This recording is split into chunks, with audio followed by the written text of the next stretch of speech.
বিসমিল্লাহির রহমানির রহিম। স্টুডেন্টস, তোমাদের আমি জীবনবিজ্ঞানের প্রথম চ্যাপ্টারটা আজকে পড়াতে চলেছি। এই চ্যাপ্টার থেকে কী প্রশ্ন আসে সেইগুলো তোমাদের আজকে বলে দেবো, এবং প্রয়োজন হলে কিছু টার্মস জিনিস বুঝে দেওয়ারও চেষ্টা করবো, দুটোই করার চেষ্টা করবো। তো তোমরা দেখে নাও। এই প্রথম চ্যাপ্টার নাম হচ্ছে জীব জগতের নিয়ন্ত্রণ ও সমন্বয়, তাই তো? এখান থেকে প্রথম প্রশ্ন যেটা আসতে পারে সেটা কি? সেটা হচ্ছে এই যে সংবেদনশীলতা আর উদ্দীপক কাকে বলে। তো দেখো, আমি বলছি, প্রথম প্রশ্ন আসতে পারে সংবেদনশীলতা উদ্দীপক। ঠিক আছে, এক নম্বর হচ্ছে উদ্দীপক কাকে বলে, উদ্দীপক কাকে বলে আসতে পারে, বা আভ্যন্তরীণ একটা উদ্দীপকের নাম বলো, বা বাহ্যিক একটা উদ্দীপকের নাম বলো, এরকম আসতে পারে। আর ওটা কী আসতে পারে? দুই নম্বর হচ্ছে সংবেদনশীলতা কি।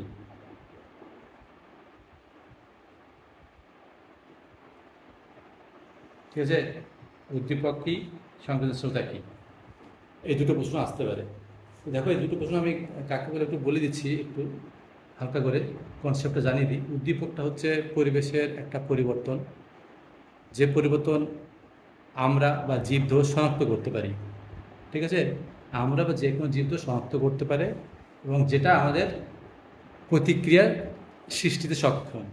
যেমন একটা উদাহরণ দিলে বুঝতে পারবো। ধরো, আমরা বাইরে বসে আছি, মাঠে বসে আছি মাঠে, হঠাৎ করে বৃষ্টি শুরু হয়ে গেল। তো বৃষ্টিটা হচ্ছে উদ্দীপক। কারণ কেন বলতো?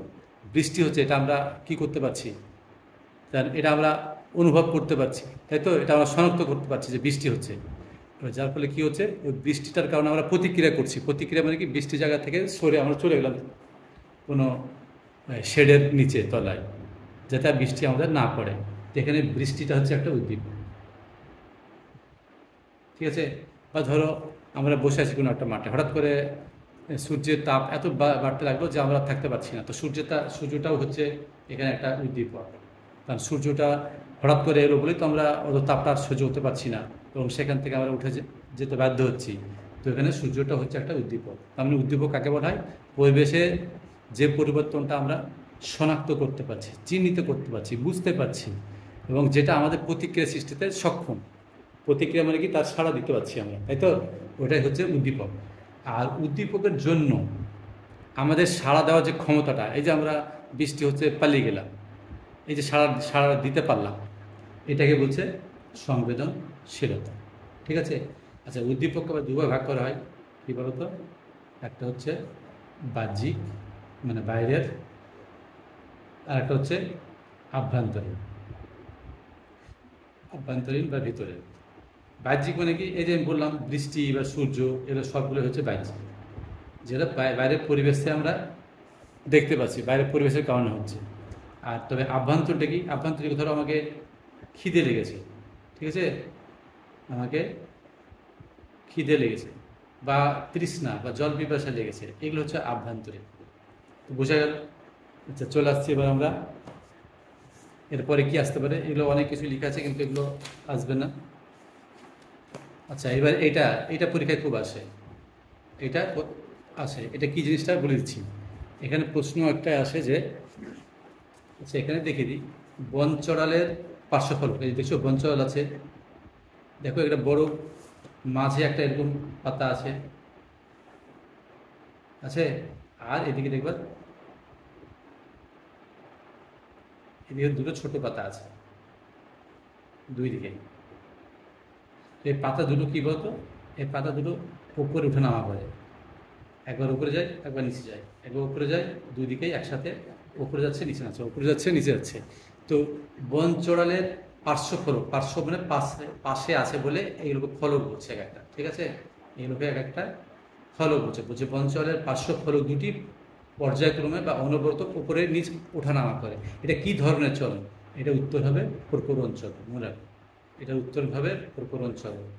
বনচাঁড়াল মনে রাখবে, বনচাঁড়াল খালি মাথায় মনে রাখো, এর কি ধরনের চলন? এটা হচ্ছে প্রকরণ চলন। প্রকরণ চলন মানে কি? রসের তারতম্যের কারণে এই চলনটা হয়। রসের তারতম্য মানে কি? মানে এর মধ্যে জল যখন খুব বেশি প্রবেশ করে তখন হঠাৎ আবার উঠে যায়, আবার জল এখান থেকে যদি বেরিয়ে যায় আবার নিচে নেমে যায়, একেই বলছে প্রকুরণ চলন। রসের তারতম্যের কারণে এই চলনটা হচ্ছে বলে একে প্রকুরণ চলন বলে। এখানে রসটাই বা কি, রসটা হচ্ছে তোমার জল প্লাস খনিজ লবণ, ঠিক আছে, জল প্লাস খনিজ লবণটাকে বলছে রস। কারণ জল, উদ্ভিদ যখন মাটি থেকে জল নেয় তখন তখন কি আমরা শুধু জলই বলি যে জল নেবে, তখন জলের সঙ্গে তো অনেক কিছু মিনারেল থাকে, বা আমরা যখন জল খাই তো শুধু জলই থাকে, জলের সঙ্গে ধরো আয়রন মিনারেল এসব সবই তো থাকে, তো ওইটাকে বলছে রস। মানে উদ্ভিদ মাটি থেকে যে জলটা শোষণ করে ওর মধ্যে শুধু জল নয়, খনিজ লবণও থাকে, তখন ওকে একসঙ্গে বলছে রস। ঠিক আছে, এটা কিন্তু পরীক্ষায় খুবই আসে, একদম খুবই ইম্পর্ট্যান্ট, মনে রাখবে। আচ্ছা, এরপর যেটা আছে এবার জগদীশচন্দ্র বোস। জগদীশচন্দ্র বোসের অনেক কিছুই লেখা আছে, তো তোমরা যেটা মনে রাখবে সেটা হচ্ছে ও যেটা একটা মেশিন আবিষ্কার করেছিল, যে মেশিনটার নাম হচ্ছে ক্রেস্কোগ্রাফ। মনে রাখবে,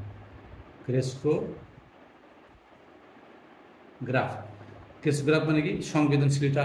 তোমাদের যে বললাম যে সংবেদনশীলতা, এই সংবেদনশীলতা পরীক্ষা করেছিলেন আপনি একে, এই জগদীশচন্দ্র বোস যে যন্ত্রের সাহায্যে, যা মেশিনের সাহায্যে, সেটাকে বলছে ক্রেস্কোগ্রাফ।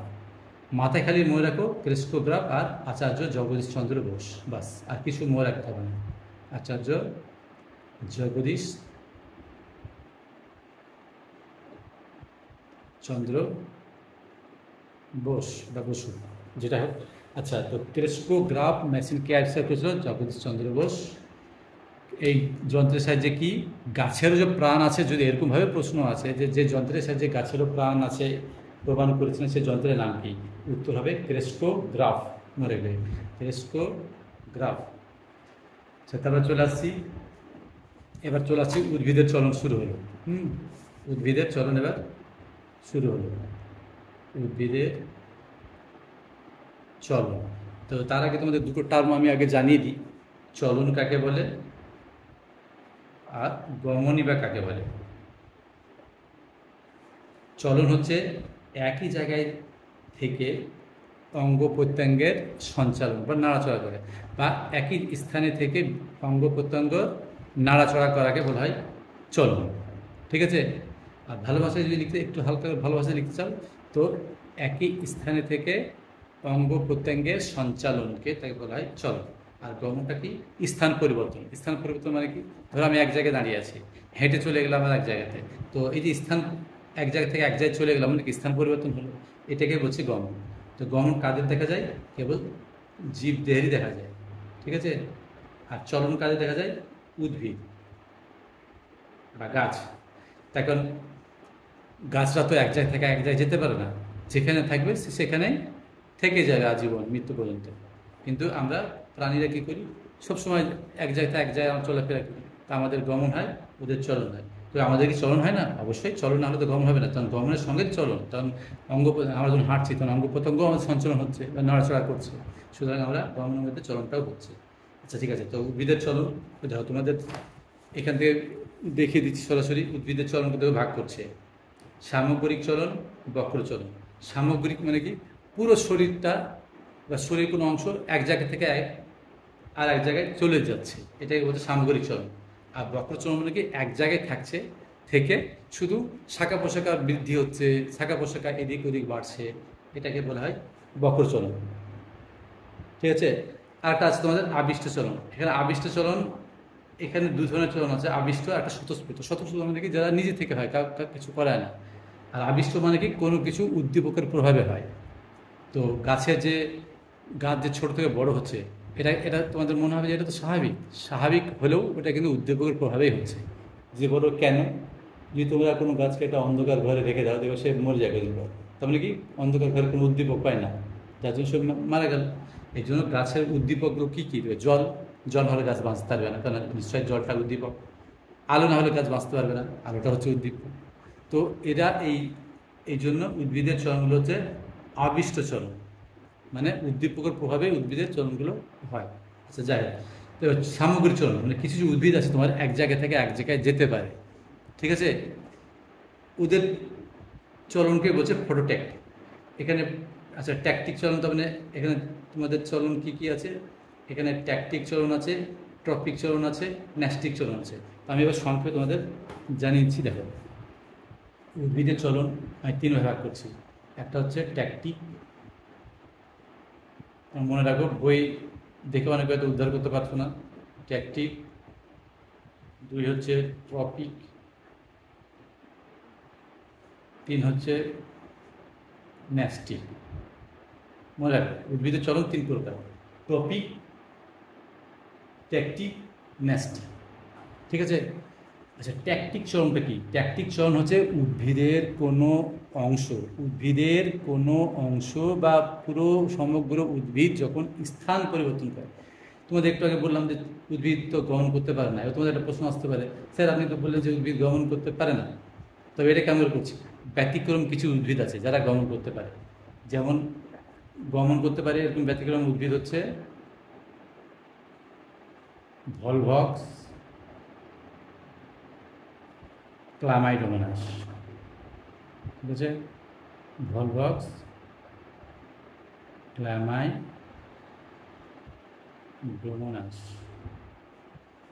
তো এরা কিন্তু ব্যতিক্রম।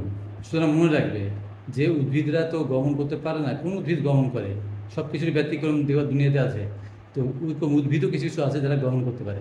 তারা খায় কে? ভলভক্স আর ক্লামাইডোমোনাস। তো ট্যাকটিক চলন কাকে বলা হয়? যখন উদ্ভিদ দেহ বা উদ্ভিদের কোনো অংশ এক জায়গা থেকে এক জায়গায় স্থান পরিবর্তন করে, ঠিক আছে, তখন তাকে বলা হয় ট্যাকটিক। ট্যাকটিকের আবার ভাগ আছে তোমার কী কী? Phototactic, thermotactic, chemotactic. কিন্তু তোমাদের সিলেবাসে একটাই আছে ট্যাকটিক চলনের, যেটা হচ্ছে ফটোট্যাকটিক।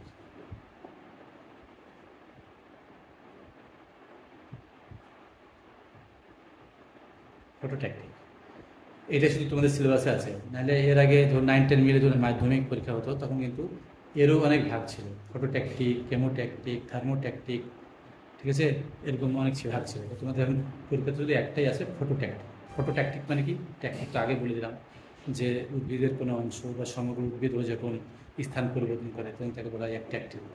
তো ফটোট্যাকটিক মানে কি? আলোক উদ্দীপকের প্রভাবে, ফটো মানে হচ্ছে আলো, তো আলো উদ্দীপকের প্রভাবে উদ্ভিদ অঙ্গের যখন সামগ্রিক চলন হয় তখন তাকে বলছে ফটোট্যাকটিক। উদাহরণ যেমন বললাম যে ভলভক্স, যখন ধরো সূর্য উঠছে, সূর্যোদয়ের সময় ভলভক্স কি জলের গভীর থেকে জলের উপরে চলে আসে। ঠিক আছে, ভলভক্স বা ক্লামাইডোমোনাস বলবে সূর্যোদয়ের সময় জলের গভীর থেকে ওপরের তলে চলে আসে। সূর্যে যখন তাপ খুব বৃদ্ধি পায় তখন আবার জলের উপর তলা থেকে গভীরে চলে যায়। এটা হচ্ছে ফটোট্যাকটিকের উদাহরণ। মনে রাখো, আরেকবার বলছি, ভলভক্স বা ক্লামাইডোমোনাস শৈবাল অল্প আলোতে জলের উপরিতলে চলে আসে এবং যখন খুব তীব্র আলো থাকে তখন জলের গভীরে চলে যায়। এটা হচ্ছে ফটোট্যাকটিক চলনের উদাহরণ। শুধু একটাই তোমাদের সিলেবাসে আছে। এবার চলে আসছি ট্রপিক চলন। আচ্ছা, ট্রপিক চলনকে আবার 3 ভাগে ভাগ করছে। কি কি? একটা হচ্ছে ফটোট্রপিক,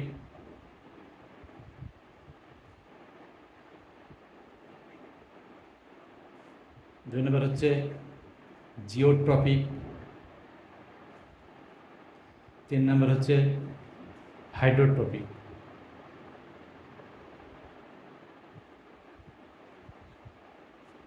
চলো হাইড্রোট্রপিক, ঠিক আছে। তো এবার ফটোট্রপিক বলছি। ফটোট্রপিক, আচ্ছা তার আগে টপিক চলন কাকে বলে বলে দিই। ট্রপিক চলন মানে হচ্ছে উদ্দীপকের উৎস ঠিক যেদিকে আছে সেই দিকে উদ্ভিদ অঙ্গের চলন হয়। ঠিক আছে, যদি উদ্দীপকের উৎসের গতিপথ অনুসারে উদ্দীপকের যে বক্রচলন হয় তাকে বলা হয় ট্রপিক চলন। মনে রাখবেন, ট্রপিক চলন কাকে বলা হয়? উদ্দীপক উৎসর গতিপথ অনুসারে উদ্ভিদ অঙ্গের চলনকে বলা হয় ট্রপিক চলন। তো ফটোট্রপিক কাকে বলা হয়? যখন আলোক উদ্দীপকের প্রভাবে উদ্ভিদ অঙ্গের যে চলন হয় তখন তাকে বলছে ফটোট্রপিক। জিওট্রপিক কাকে বলা হয়? অভিকর্ষ বলের প্রভাবে উদ্ভিদ অঙ্গের যে চলন হয় তাকে বলছে জিওট্রপিক। আর হাইড্রোট্রপিক মানে কি? হাইড্রো মানে হচ্ছে জল, তো জলের উৎস গতিপথ অনুসারে উদ্ভিদ অঙ্গের যে চলন হয় তাকে বলছে হাইড্রোট্রপিক। এখানে 3 নম্বর একটা প্রশ্ন খুব ইম্পর্ট্যান্ট, এই ফটোট্রপিক থেকে আসে, যে একটি ফটোট্রপিক চলনের উদাহরণ ভালোভাবে উদাহরণ এই কি ফটোট্রপিক চলনের উদাহরণ দাও এবং সেটি একটি পরীক্ষার মাধ্যমে দেখা, ঠিক আছে? এরকমভাবে আসতে পারে ফটো টপিক। তো তোমাদের বলে দিচ্ছি, তো ফটো টপিক মানে কি আলো, তাই তো? আলো যেদিকে আছে উদ্ভিদ অঙ্গের চলন ঠিক সেই দিকেই হয়, এটাকে বলছে ফটো টপিক চলন, মনে রাখবে। আচ্ছা, ফটো টপিক চলনের আর একটা নাম হচ্ছে আলোক নির্ণীত চলন। ওটা পরীক্ষাতে কমই আসে এরকম, তো ফটো টপিকটা বেশি মনে রাখবে। তাও জানিয়ে দিলাম তোমাদেরকে যে আলোক নির্ণীত চলন কাকে বলে। তো ফটো টপিক চলন কি? আলোক উৎসের গতিপথ অনুসারে উদ্ভিদ অঙ্গের চলনকে ফটো টপিক বলা হয়। তা একটা উদাহরণ সাহায্যে বুঝিয়ে দাও ফটো টপিক চলন। তো ধরো একটা জানলা আছে, একটা অন্ধকার ঘরে এরকম একটা জানলা আছে, ঠিক আছে? জানলার বাইরে তো সূর্য আলো দেখা যাচ্ছে। এবার তুমি একটা টব রেখে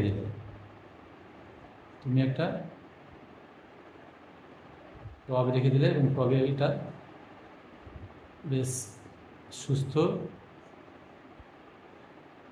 চারা গাছ রেখে দিলে, ঠিক আছে? তো কয়েকদিন পর আমি কী দেখবো? দেখবো টবের চারা গাছটা আস্তে আস্তে বৃদ্ধিপ্রাপ্ত হয়ে কী হচ্ছে? একদম জানলার দিকে চলে গেছে, জানলার দিকে বৃদ্ধি পেয়ে,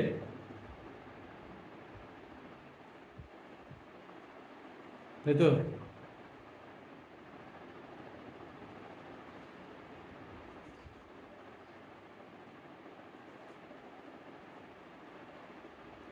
এই যে জানলা এদিকে বৃদ্ধিপ্রাপ্ত হয়েছে, কারণ এটা হচ্ছে আলো যেদিকে আছে ওই দিকে গেছে, কারণ ঘরে তো আরও চারদিকেও তো যেতে পারতো, কিন্তু ও জানলার দিকে গেলে কেন? তার এখানে আলো পাচ্ছে, তার মানে এই জন্য বলছে এটা হচ্ছে ফটো চলনের উদাহরণ।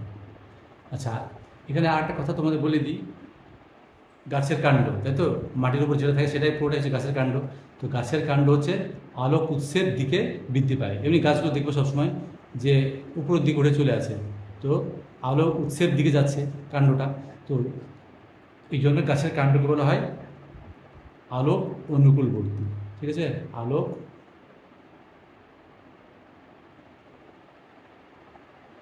অনুকূলবর্তী। অনুকূল মানে কি? যেদিকে চাইছে সেদিকে যাচ্ছে, ওটাই বল অনুকূল, ঠিক আছে? তো আলোক অনুকূল, গাছের কাণ্ড হচ্ছে আলোক অনুকূলবর্তী, কিন্তু ওর মূলটা কি? আলো যেদিকে থাকে তার উল্টো দিকে, তাই না? মাটির নিচের দিকে চলে যাচ্ছে, তার মানে কি আলোর উল্টো দিকে। তো ওই জন্য গাছের মূলকে বলা হয় আলোক প্রতিকূলবর্তী, এটা বলা হয় আলোক প্রতিকূলবর্তী। এই হচ্ছে পরীক্ষা, এইটুকু পরীক্ষা দিয়ে তোমরা 3 নম্বর থাকলে লিখে দেবে, ঠিক আছে? জাস্ট একটা গাছ এরকম একটা ছোটো টবে গাছ দেখিয়ে দেবে, তারপরে এরকমভাবে আবার ওটাকে বড় করে একদম জানলার দিকে বেঁকিয়ে দেবে, তবে এটা ফটোটপিক চলনের উদাহরণ হয়ে গেল। এবার চলে আসছি জিওটপিক চলন। এটা আমি বই থেকে সরাসরি দেখাতে পারতাম, কিন্তু বই থেকে কেমন দেখাচ্ছি না, কারণ বইয়ে ধরো এই ছবিগুলো অনেকে কঠিন লাগে মনে হয়, আর স্টুডেন্টকে তো জিজ্ঞাসা করি, তো কঠিন লাগে বলে আমি সহজভাবে আগে দেওয়ার চেষ্টা করি। আচ্ছা, এবার চলে আসছি জিওটপিক। 2 নম্বরটা, 1 নম্বর হলো ফটোটপিক, 2 নম্বর হচ্ছে জিওটপিক।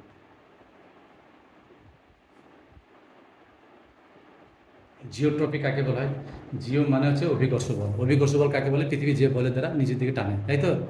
ধরো একটা তুমি ইট ছুঁড়ে দাও যদি উপরের দিকে, থেকে ইটটা কি উপরে চলে যায় আকাশের দিকে, না আবার নিচে নেমে আসে? তাহলে কেন নিচে নেমে আসে? পৃথিবী একটা নিজস্ব বল আছে, যে বলটার জন্য ওই ঢিলটাকে নিজের দিকে টানে, নিজের কেন্দ্রের দিকে টানে। ওই বলটাই হচ্ছে অভিকর্ষ বল, ঠিক আছে? ওই বলটাই হচ্ছে অভিকর্ষ বল। তো এই অভিকর্ষ বলটাই হচ্ছে একটা উদ্দীপক। তো অভিকর্ষ বলের গতিপথ অনুসারে যে চলন হয় তখন তাকে বলছে জিওট্রপিক, ঠিক আছে? মনে রাখবে, অভিকর্ষ বলের গতিপথ অনুসারে উদ্ভিদের চলনকে বলা হয় জিওট্রপিক। এটাও যদি বলে যে একটা পরীক্ষার সাহায্যে প্রমাণ করো, তো সেটাও দেখিয়ে দিচ্ছি। তবে ফটোটপিকটা বেশি আসে আর হাইড্রোটপিকটা আসে। তাও জিওট্রপিক তাও দেখিয়ে দিই, কারণ এই তো খুব একটা কঠিন না, তো শুনে দেখলে কী ক্ষতি আছে, দেখিয়ে দিই। ধরো আমি ছোলা নিলাম, ঠিক আছে? একটা অঙ্কুরিত ছোলা নিলাম, এবার কদিন পর ছোটা কী দেখবো? আমি দেখবো ছোটা যেমন, মানে আমরা জানি কাণ্ডটা উপরের দিকে ভাব বাড়বে, তাই না? আর মূলটা নিচের দিকেই বাড়বে, তাই তো? আচ্ছা, তো এটা পরীক্ষা বলার সময় তুমি লিখবে কি, একটি ব্লটিং পেপার নিলাম, ভিজা ব্লটিং পেপার। ব্লটিং পেপারে একটি ছোলা, অঙ্কুরিত ছোলাকে আমি পিনের সাহায্যে আটকে দিলাম, এটা পিন। কিছুদিন পর দেখবো কি, সাধারণভাবে দেখবো যে কাণ্ডটা উপরের দিকে বৃদ্ধি পেয়েছে, তাই তো, আর মূলটা নিচের দিকে বৃদ্ধি পেয়েছে। তাই এবার আমি পিচবোর্ডটা ধরো উল্টে দিলাম, মানে উল্টে দিলে কি, উল্টে মানে কি, একটু কাঁধ করে দিলাম। কাঁধ করে দিলে মানে কি, ধরো এরকম হয়ে যাবে, তাই তো। যদি আমি কাঁধ করে দিই তখন কী দেখতে পাবো, এরকম হয়ে যাবে, তাই তো। পিচবোর্ডটা ধরে এরকম করে উল্টে দিলাম মানে কি, একটু ঘুরিয়ে দিলাম 90 ডিগ্রি, তো এরকম হয়ে যাবে। তো তারপর আবার কয়েকদিন পর কী দেখবো, যে এরকম করে দিই, তখন দেখবো যে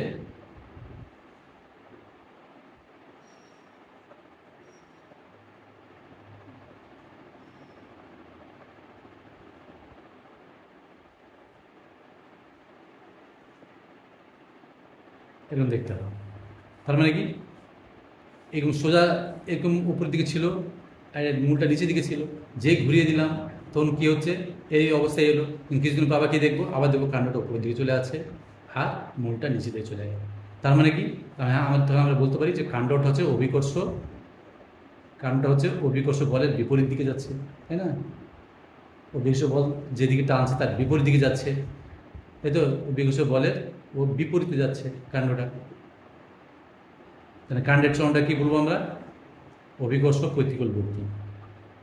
মানে অভিকর্ষ যেটা চাইছে তার উল্টা দিকে যাচ্ছে, অভিকর্ষ প্রতিকূলবর্তী চলন বলে। আর মূলটা কি, মূলটা অভিকর্ষ বল যেদিকে টানছে মানে নিচের দিকে চলে আছে, এই জন্য মূলটা হচ্ছে অভিকর্ষ অনুকূলবর্তী।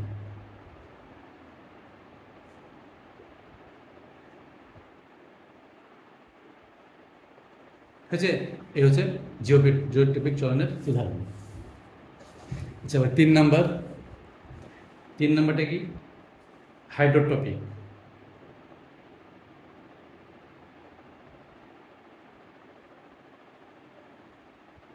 হাইড্রোট্রপিক, হাইড্রো মানে জল, মানে জল উৎসের কারণে উদ্ভিদের চলনকে বলছে হাইড্রোট্রপিক, তাই তো। তার মানে টপিক চলন যখন জলের উৎস বা গতিপথ অনুসারে হয় তখন থেকে বলে টপিক চলন। এখানে একটা ধর পরীক্ষা দিয়ে দেখাচ্ছি, ধরো একটা চালনী যুক্ত কার্ডবোর্ড নিয়ে নিলাম, হ্যাঁ।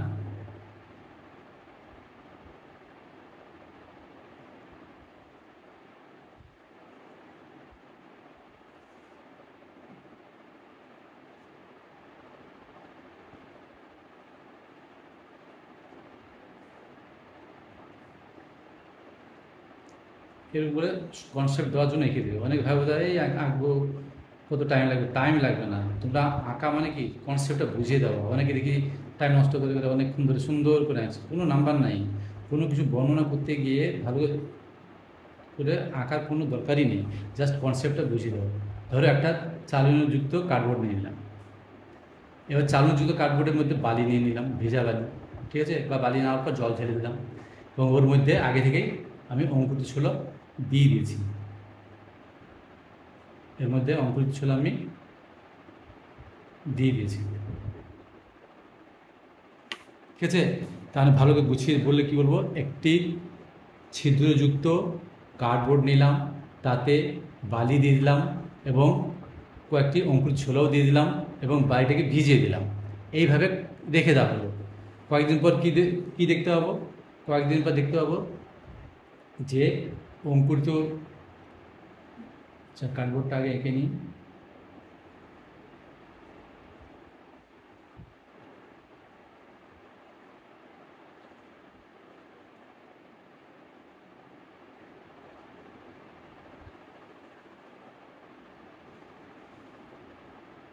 এরপর কি দেখতে পাবো, অঙ্কুরিত ছোলাগুলো জাস্ট এর মধ্যে দিয়ে বাইরে বেরিয়ে গেছে, ঠিক আছে।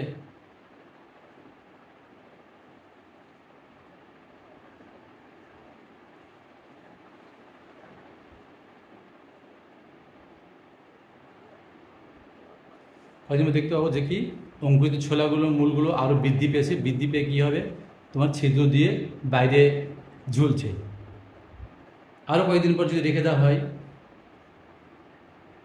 তো কী দেখতে পাবো আর কয়েকদিন পর? দেখতে পাবো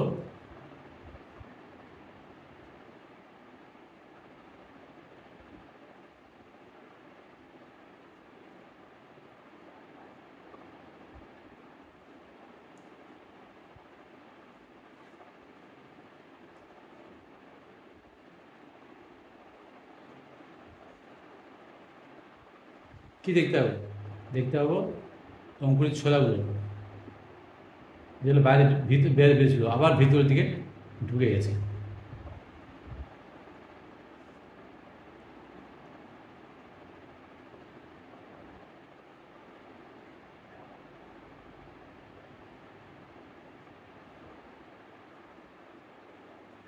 ঠিক আছে, আবার ভিতরে ঢুকে গেছে। এর থেকে আমরা কি প্রমাণ পেলাম? এটাও এঁকেছি, এটাও এঁকে দাও, তিনটে জায়গায় দেখিয়েছি। আবার এদিকে ধরে ঢুকে যাচ্ছে, আবার এদিকে ঢুকে যাচ্ছে। তো এখান থেকে কী প্রমাণ পেলাম? যে গাছের কাণ্ড উপর দিকে ঠিক বাড়ছিল, তাই না? আর মূলটা নিচের দিকেই বাড়ছিল। একসময় মূলটা এই ছিদ্র দিয়ে বাইরে বেরিয়ে গেছিলো, কিন্তু পুনরায় আবার বালির দিকে ঢুকছে। তার কারণটা কি? বালির মধ্যে জল আছে, জল পাওয়ার কারণে আবার মূল ভিতরে ঢুকেছে। এই প্রমাণটাই হচ্ছে হাইড্রোট্রপিক চলনের উদাহরণ। তার মানে এখানে উৎসকে জল, জল উৎসের কারণে যে উদ্ভিদ অঙ্গের যে চলন হলো সেটা হচ্ছে হাইড্রোট্রপিক চলন। মানে উদ্ভিদের তো চলন কি দেখতে পেলাম? Phototropic, geotropic, hydrotropic. ঠিক আছে, হয়ে গেল। তার মানে আমরা উদ্ভিদ চলন তিন ভাগ করলাম। একটা হচ্ছে কি? ট্যাকটিক চলন। ট্যাকটিক চলন যেটা বলে দিলাম, একটাই আছে ফটোট্যাকটিক, উদাহরণটা যেটা ভলভাস ক্লোমাডোনাস। ট্রপিক চলনকে তিন ভাগ করেছি, ফটোট্রপিক, জিওট্রপিক, হাইড্রোট্রপিক, এই তিনটা বুঝিয়ে দিলাম। লাস্টে আছে ন্যাস্টিক চলন। তো ন্যাস্টিকটা বলছি, উদ্ভিদের লাস্ট চলনটা হচ্ছে ন্যাস্টিক চলন।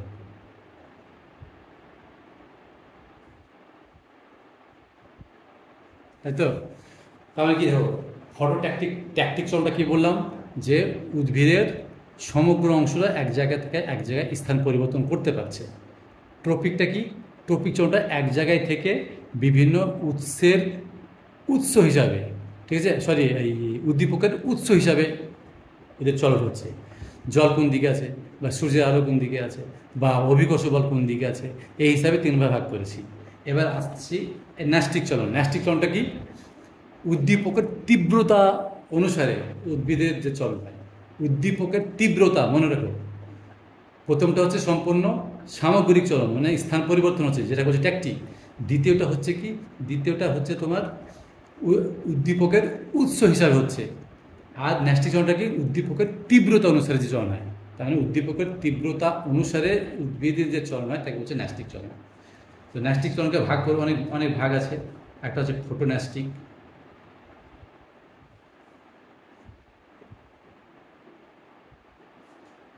দুই নম্বর হচ্ছে থার্মোন্যাস্টিক, তিন নম্বর হচ্ছে কেমোন্যাস্টিক, চার নম্বর হচ্ছে নিকটিন্যাস্টিক, আরও একটা আছে সিসমোন্যাস্টিক। তো তোমাদের বইয়ে মনে হয় নিকটিটা নেই, এই চারটাই বোধহয় আছে। সিসমোন্যাস্টিক, আচ্ছা দেখে নিই। ফোটোন্যাস্টিক, থার্মোন্যাস্টিক, সিসমোন্যাস্টিক, কেমোন্যাস্টিক, এই চারটাই আছে। নিকটিন্যাস্টিক নেই, দরকার নেই। তবে এই চারটাই আসতে হবে, তোমাদের সিলেবাসে চারটাই আছে। তো এখানে শুধু কী বলতো, বেশি পড়া দরকার নাই, খালি উদাহরণগুলো মনে রাখবে, শুধু উদাহরণগুলো মনে রাখবে, আর কিচ্ছু দরকার নেই। ফটোন্যাস্টিক চলনের উদাহরণ কি? ফটোন্যাস্টিক চলন হচ্ছে যে পদ্মপাতা, পদ্ম ফুল বা সূর্যমুখী ফুল, দেখবে অধিক আলোয় এরা ফুটে যায়, ঠিক আছে, আর কম আলোকে আবার মুদে যায়। এটাই হচ্ছে ফটোন্যাস্টিক চলনের উদাহরণ। শুধু উদাহরণ মনে রাখবে, আর কিচ্ছু দরকার নাই এখানে। থার্মোন্যাস্টিক, থার্মো মানে হচ্ছে তাপ বা উষ্ণতা। তো উষ্ণতার তীব্রতার কারণে যদি উদ্ভিদের চলন হয়, তাহলে দেখবে কিছু ফুল দেখবে খুবই উষ্ণতায় ফুটে যায়, আবার কম উষ্ণতায় বন্ধ হয়ে যায়।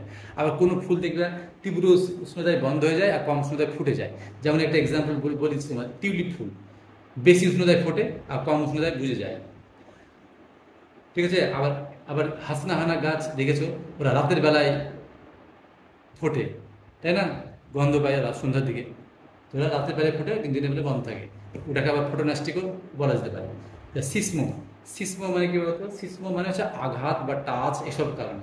যদি আমি টাচের কারণে বা আঘাতের কারণে কোনো যদি চলন হয় তখন তাকে বলছে সিসমোনাস্টিক। যেমন লজ্জাপতি, যেমন লজ্জাপতি মনে রাখবেন।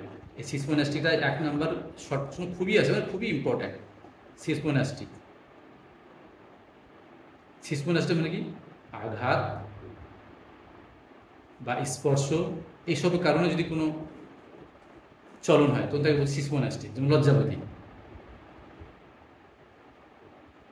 লজ্জাপতির কাছে তুমি যেই টাচ করবে তুমি নুয়ে যায়। এটা হচ্ছে কি? সিসমোনাস্টিক চলন, খুবই ইম্পর্ট্যান্ট। এখানে দুরকমভাবে প্রশ্ন আসতে পারে। একটা হচ্ছে কি সিসমোনাস্টিক চলনের উদাহরণ বলবে, লজ্জাপতি গাছে হাত দিলে পাতাগুলো নুয়ে যায়, এরকম বলবে। অথবা লজ্জাপতি গাছের পাতায় হাত দিলে পাতাটি নুয়ে যায়, কি ধরনের চলন? উত্তর হবে সিসমোনাস্টিক। এটাই সব থেকে বেশি ইম্পর্ট্যান্ট, আর ফটোনাস্টিক, এই দুটো বেশি ইম্পর্ট্যান্ট আছে। আর বাকিগুলো আছে। আচ্ছা, কেমোনাস্টিকটা বলে দিই। কেমোনাস্টিক উদাহরণ, কেমো মানে হচ্ছে রাসায়নিক, ঠিক আছে? তাহলে রাসায়নিক পদার্থের তীব্রতার কারণে যে চলন হয় তাকে বলছে কেমোনাস্টিক। যেমন ধরো ওই যে আমরা বলি না যে এই পতঙ্গ খায় যে গাছগুলো, তাই তো? যে গাছগুলো পতঙ্গ খায়, মানে পতঙ্গভুক। তো পতঙ্গভুক উদ্ভিদ কোনগুলো?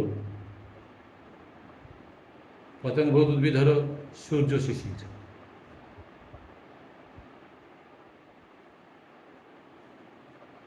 পাতা ঝাঁঝি বা কলসপত্রী, এরা সব হচ্ছে পতঙ্গভোগ উদ্ভিদ। এরা কি? এদের এদের গাছের উপর যখনই কোনো একটা পোকামাকড় বসে তখন ওরা সঙ্গে সঙ্গে পোকামাকড় ধরে ফেলে। তো কেমন ধরে ফেলে? পোকামাকড়ের ভিতরে কী আছে? প্রোটিন আছে, তাই তো? জীব দেহ মাত্রই প্রোটিন আছে। তো পোকামাকড়ের মধ্যে যে প্রোটিন আছে ওই প্রোটিনের সংস্পর্শ তখন কী হয়? ওদের চলন হয়ে যায়, তখন পাতা তখন ওদের ঢাকনাগুলো বন্ধ করে দেয়। তো এই জন্য হচ্ছে কেমোনাস্টিক। কেমোনাস্টিক মানে হচ্ছে যে রাসায়নিক পদার্থের আকর্ষণে বা রাসায়নিক পদার্থের তারতম্যজনিত কারণে উদ্ভিদাঙ্গের চলন হয়, তাকে হচ্ছে কেমোনাস্টিক। উদাহরণ হচ্ছে সূর্য শিশির, পাতা ঝাঁঝি, কলসপত্রী। এদের কি? এরা পতঙ্গকে ধরে ফেলে। এটাই হচ্ছে কেমোনাস্টিক চলনের উদাহরণ। বাস, এই হচ্ছে উদ্ভিদের চলন, শেষ হয়ে গেল। আচ্ছা, এবার 3টে চলন যে পড়লাম আমরা, ট্যাকটিক, ট্রপিক, নাস্টিক, এখানে পরীক্ষায় পার্থক্য আসতে পারে যে কোনো দুটো।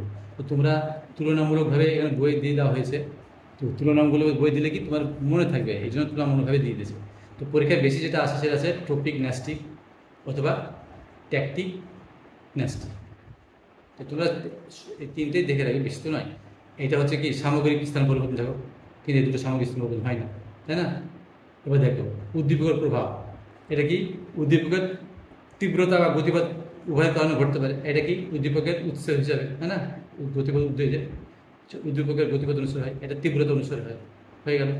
এটা বৃদ্ধিজ চলন, কিন্তু এই দুটো বৃদ্ধিজ চলন নয়, ঠিক আছে? এটা বৃদ্ধিজনিত চলন। এই যে গাছ তোমার সূর্য থেকে বেঁকে আছে বা উপর দিকে ঘুরে চলে আছে, মূল নিচের দিকে চলে আছে, এগুলো সব বৃদ্ধির সঙ্গে সম্পর্কযুক্ত। এটা হচ্ছে বৃদ্ধি চলন। বাকি দুটো কিন্তু রস স্ফীতিজনিত, বৃদ্ধিজনিত নয়। আচ্ছা, ট্যাকটিক চলনে হরমোনের কোনো ভূমিকা নেই, কিন্তু ট্রপিক চলনে হরমোনের ভূমিকা আছে, আর বাকি দুটো হরমোনের ভূমিকা নেই। এই হচ্ছে উদ্ভিদ চলনের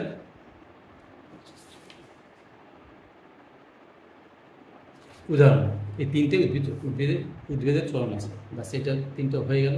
এবার চলে আসছি আমরা হরমোন, ঠিক আছে? এবার চলে আসছি হরমোন। আচ্ছা, হরমোনতে দেখো যে ছোট প্রশ্ন যেগুলো আসতে পারে। হরমোন শব্দটি অর্থ কী? দেখো, জাগ্রত করা। এই যে হরমোন শব্দের অর্থ জাগ্রত বা উত্তেজিত করা, এটা মনে রাখবে, 1 নম্বর প্রশ্ন। আর শব্দটি, এই হরমোন কথাটি কোথা থেকে এসছে? হরমাও শব্দ থেকে, মনে রাখবা। হরমোন শব্দটি কোন শব্দ থেকে এসছে? গ্রিক শব্দ থেকে। কেউ ভুল করবে, ল্যাটিন করবে না, মনে রাখবে। তখন এখানে দুটো বা 3টে প্রশ্ন আসতে পারে যে হরমোন শব্দের অর্থ কী? জাগ্রত করা বা উত্তেজিত করা। অথবা হরমোন কথাটি কোন শব্দ থেকে এসছে? গ্রিক শব্দ থেকে এসছে। গ্রিক শব্দটার নাম কি? হরমোন, মনে থাকে। আর কি? হরমোন কথাটা নামকরণ কে দিয়েছিল? যে বেলিস স্টার্লিং, মনে রাখবে। বেলিস স্টার্লিং ইনি প্রথম হরমোন নামটা দিয়েছিলেন, এটা আসতে পারে। আর হরমোন কথার অর্থ কী? হরমোন শব্দটি কোথা থেকে এসছে এবং কোন শব্দ? গ্রিক শব্দ, হরমোন থেকে এসছে। বাস, আর কিছু দরকার নেই। আচ্ছা, হরমোন জিনিসটাকে তোমাদের একটু হালকা জাস্ট জানিয়ে নিই। হরমোন হচ্ছে একটা রাসায়নিক পদার্থ যেটা জীবদেহেই পাওয়া যায়। ঠিক আছে। হরমোন শব্দটা হচ্ছে একটা রাসায়নিক পদার্থ, জীবদেহেই পাওয়া যায়, এটা মনে রাখা। আচ্ছা, হরমোন এখানে একটা জিনিস বলে দিচ্ছি, দেখো উদ্ভিদ হরমোন, উদ্ভিদের ব্যাপারে কোনো কিছু এলেই ফাইটো কথাটা হবে। তো দেখো এখানে দিয়েছে ফাইটো হরমোন, ফাইটো মানে হচ্ছে উদ্ভিদ হরমোন বলছে ফাইটো হরমোন। ঠিক আছে, এখান থেকে আর যতগুলো, আচ্ছা তোমাদের সিলেবাসে 3টে হরমোন আছে, মানে ন্যাচারাল হরমোন, ন্যাচারাল মানে কি প্রাকৃতিকভাবে তৈরি হয়, কেউ তরে কেউ স্পেশালভাবে তৈরি করে না। তো ওই হিসাবে তোমাদের 3টে হরমোন পরীক্ষায় আছে। যাক, উৎসেচক হরমোন, এটা পার্থক্য দেখে রাখবে, এটা খুবই ইম্পর্টেন্ট, দেখে রাখো। তোমাদের আশা করি সব বই আছে, যদি নাও থাকে তো তোমাদের আমি একটু ধরে থাকছি, তোমরা দেখে নাও। এই হচ্ছে উৎসেচক হরমোন, হয়ে গেল। তারপর এবার উদ্ভিদ হরমোনের বৈশিষ্ট্য। তো আজকে তবে এখান থেকেই শেষ করি, তারপর দিন আমি নাহলে উদ্ভিদ হরমোনের প্রকারভেদটা পড়া। ঠিক আছে, 3টে উদ্ভিদ হরমোন আছে, অক্সিন, জিব্বারেলিন, কাইনিন। অক্সিন, এই যে জিব্বারেলিন আর কাইনিন, পরের দিন পড়াবো। আজকে এখান থেকে শেষ করছি, তোমরা ভালোভাবে পড়াশোনা করো, এখান থেকে শেষ করছি। খোদা হাফেজ।